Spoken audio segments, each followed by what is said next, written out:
Chase Vault was built by James Elliott.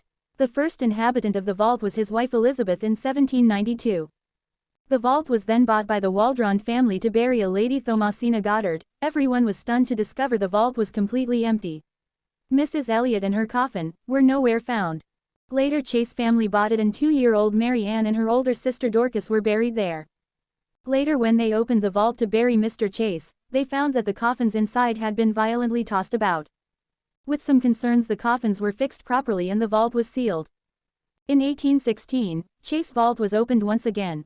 The same sight that greeted persons 4 years prior had been repeated. The coffins had been thrown about, including the much heavier coffin that carried the colonel. They found the vault to be completely sealed and that nothing or no one could get in or out.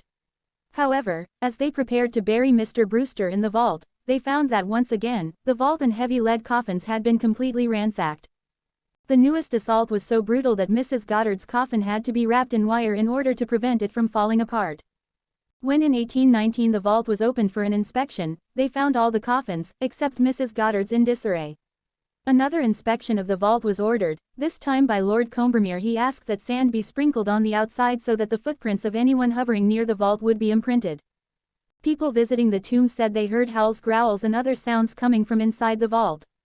After a while, Lord Combermere made his way to the vault to inspect and found the coffins flung over the floor and tossed about violently.